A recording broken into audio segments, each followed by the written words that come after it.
As we speak, my administration is working very closely with state and local leaders to confront the coronavirus. We're really working hard on it. Vice President Mike Pence is leading the White House Coronavirus Task Force. He's doing a really fantastic job, too. We have already met with state, county, and health officials in 30 states and conducted regular briefings with governors to coordinate our response and contain the disease. And it just shows you what can happen. 6 weeks ago, 8 weeks ago, you never heard of this. All of a sudden, it's got the world aflutter, and but it'll work out. But it's just unseen. You have it all the time. Not to this extent, sometimes to a greater extent, relatively speaking. But things happen that you never would even think would happen, and then you have to confront it. You have to do a lot of good work, and you take care of the situation. You people do that better than anybody that I can think of. America has the world's most advanced public health system. We know that our county health officials play a frontline role in battling public health threats, and we are working with Congress very closely to pass supplemental legislation that ensures state and county health departments get everything they need. I asked for $2.5 billion. It looks like they're going to give us $8.5 billion. I don't think that's ever happened to me before. So I think I should say I'll take it, right? Right? I asked for 2.5, they give me 8.5, I say I'll take it. But no, everyone's working together very well to prevent the uncontrolled spread of the disease. I ordered sweeping travel restrictions and did them very early, as you probably have heard, earlier than people wanted me to do them, and it turned out to be a wise decision. We increased travel advisory levels, established screening measures, and imposed historic quarantines. We urge all of you to share information about basic health and safety practices with your communities back home. CDC has all of the information. It's listed all over, and it's a good thing to refer to. But that's why, following my remarks today, you'll hear from Dr. Robert Redfield, the director of the Center for Disease Control and Prevention, and they're doing a fantastic job. They are working round the clock. America has the world's greatest professionals working, and they are working very, very hard. We're moving aggressively to accelerate the process of developing a vaccine. I met yesterday with the biggest drug companies, Pfizer and Johnson & Johnson, and many of the other great companies, and a lot of good things are happening, and they're happening very fast. I said, do me a favor, speed it up, and they will. They're working really hard and quick. We're moving at a maximum speed to develop the therapies, not only the vaccines, but the therapies. Therapies is sort of another word for cure, where you have it. It helps get the people better faster and take down the severity of the illness, and they've done so much. America's extraordinary success over the last 3 years has ensured that we are the best prepared in the world to address any threat or any challenge. Nowhere is more true than our vigilant and unprecedented effort right now to protect Americans from the coronavirus. It's really, we have an incredible team of talented people, the most talented people in the world. We're actually helping a lot of other countries too, as you know. Early on, my administration leapt into action and undertook the quickest and most aggressive response to a foreign outbreak in modern history. We implemented sweeping travel restrictions, imposed historic quarantines, and marshaled American industry and science to begin developing a vaccine while also racing to produce antiviral therapies. And I visited yesterday with different people, the great companies of our country and of the world, and also NIH. And I'll tell you what I saw is really inspiring. We're using every resource at our disposal. We closed the border, as you know, very, very early to the troubled areas, and that saved a lot of lives. A lot of countries are having a big problem, bigger than what we have, frankly.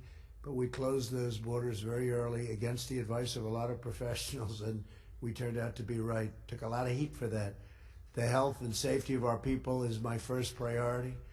In everything we do, we are putting America first. A very big thing, because I guess therapeutics can happen faster than the actual vaccine, and certainly the result can happen a lot faster. So we're looking for some good answers. But I just want to thank you very much, Tony, and we really appreciate it. And John, thank you. Thank you very much. Fantastic job. Thank you very much. And you don't have to shake hands with him. I see him every day, so I don't have to bother. So thank you all very much. Great job. Appreciate it. Mr. President, at the outset of the coronavirus, your administration's response seemed to some as being confusing or minimizing. What plans are being considered on a federal level for the possibility of a long-term disruption from the novel coronavirus? Well, actually, we're giving, I think, really given tremendous marks. You look at Gallup poll, you look at other polls for the way we've handled it. And one of the things I did is I closed down the borders to China and to other areas that are very badly affected and really having a lot of troubles. I mean, countries and areas of countries that have had a lot of problem. And I closed them down very early against the advice of almost everybody, and we've been given rave reviews. And that's why we have only, right now, 11, it's a lot of people, but it's still 11 people versus tremendous numbers of thousands of people that have died all over the world. We have 11. We have 149 cases as of this moment. This morning was 129, and I just see right now it's about 149 cases.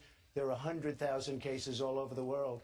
So we're really given tremendous marks for having made the decision. That was a decision I made to close down the border so that people from China, where we take in thousands and thousands of people a day, they stopped coming in very early, weeks ahead of where they normally would have been stopped. Mr. President, you've said you want to take politics out of dealing with this crisis. But in the White House yesterday, you said that about the testing kits and the delay, you blame President Obama. Well, I don't blame anybody. I want to get everybody to understand they made some decisions which were not good decisions.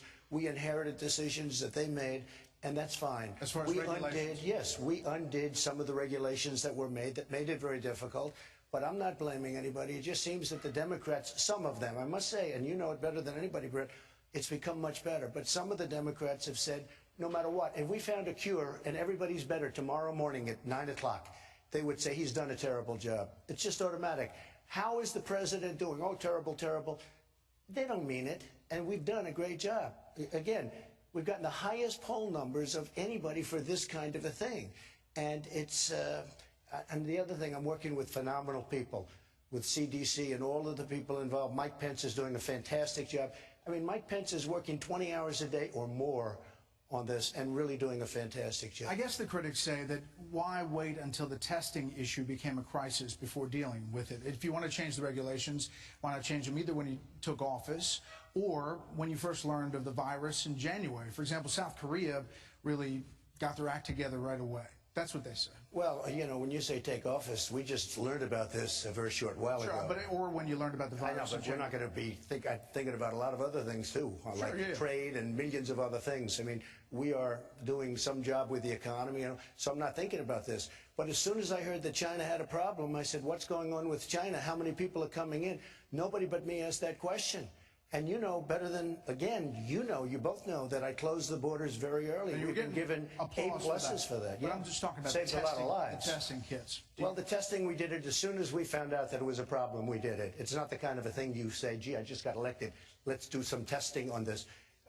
They had some bad decisions. Some bad decisions were made. We corrected those decisions. So obviously you care a lot about the economy, and we are seeing some impacts. It's kind of surprising how many conferences are being shut down and meetings are being canceled and flights, a lot of flights have been canceled.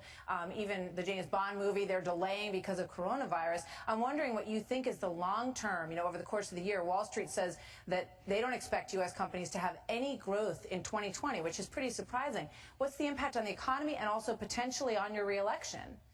Well, I think people are viewing us as having done a very good job. What we have to do is do a very professional job. Nobody is blaming us for the virus. Nobody. I mean, I haven't heard that even from some of the so-called enemies or whatever you want to call them. They're not blaming us. It started in China. How it started is questioned, but thousands and thousands of cases in China. And it infiltrated to almost 100 countries right now. But I'm not talking about the handling of it. Excuse me, I don't mean to interrupt, but I'm just asking about, you know, in terms of things you can't control, right? The impact on the economy, and that potentially, you know, that could if people feel like the economy is turning around, that could be an election issue as you go into it. Well, look, we were set to hit 30,000 on the Dow. This is a number that nobody ever even came close to. And already we have the number, and even though it's down 10 or 11%, it's still the highest it's ever been by far. It certainly might have an impact. At the same time, I have to say, people are now staying in the United States, spending their money in the U.S., and I like that. You know, I've been after that for a long time. You know that. I've been saying, let's stay in the U.S., spend your money here, and they're doing that. They're sort of enforced doing that. We met with the airline companies yesterday. They're doing a fantastic job, and they're just not flying to areas that have a big problem. So it's going to all work out. Everybody has to be calm. It's all going to work out. But to Catherine's original question, there is a long-term plan if it lasts longer than you think. We could have a very long-term plan. We hope that doesn't happen, but we have plans for every single possibility, and I think that's what we have to do. We hope it doesn't last too long. Mr. President, we're going to do a quick lightning round here. Short questions, short answers, ideally. This one goes back to coronavirus in the beginning. You are a self-proclaimed germaphobe. In the campaign, before the campaign, you didn't like to shake hands. You changed that. What did doctors... Well, I'm not thrilled. Yeah, you're not thrilled. What did doctors tell you? Have you changed anything in the way that you operate? So, yeah, it's a great question, because I've always felt, you know, I don't know, from the time I was a young guy, I've always felt the concept wasn't good. Then you'd read a lot of medical reports, it's not good. Now especially, they're saying, by the way, if there was ever a time that you could convince people not to shake hands, this could be it. Okay, this could be it. Do an elbow. But you know what I did? You know what I did? I love the people of this country. You can't be a politician and shake hands. People come in, when I leave, I'll be shaking hands with people. They want to shake your hand. They want to say hello. They want to hug you. They want to kiss you. I don't care. It doesn't, you have to do that. If I went around, no, I don't shake hands. Can you imagine I'm going to be with a group of people and they like Trump and they come up, sir, thank you very much. I don't shake hands. It's over. I don't care how nicely you say it. The bottom line is I shake anybody's hand now. I'm proud of it. They're people that I love. They're people that I want to take care of. Now, the concept of shaking hands since this, you know, you're hearing a lot of stuff about try not to shake hands. It hasn't stopped me at all. But it is a little bit of a problem. You said you had but I got over in it. 2 weeks. Well, I was kidding. You know, you're not supposed to, I heard the other day you're not supposed to touch your face, so I went on camera and I said, listen, I haven't touched my face in weeks. Now, obviously, I'm kidding. I said, and I miss my face. And one of the networks said, he said he didn't touch his face, and they show pictures of me there. So, I don't know. These people. President, on another sort of tragic topic regarding the coronavirus, are you considering deferring taxes for the airlines, cruise ships, and travel companies that are being hard hit by this? We're looking at different options. We did get tremendous job numbers this morning. They were, you know, if you add the 80,000 to the 270, you know, they were talking in the 350,000 range. But right now, that's not something we want to be talking about. Okay? No problem.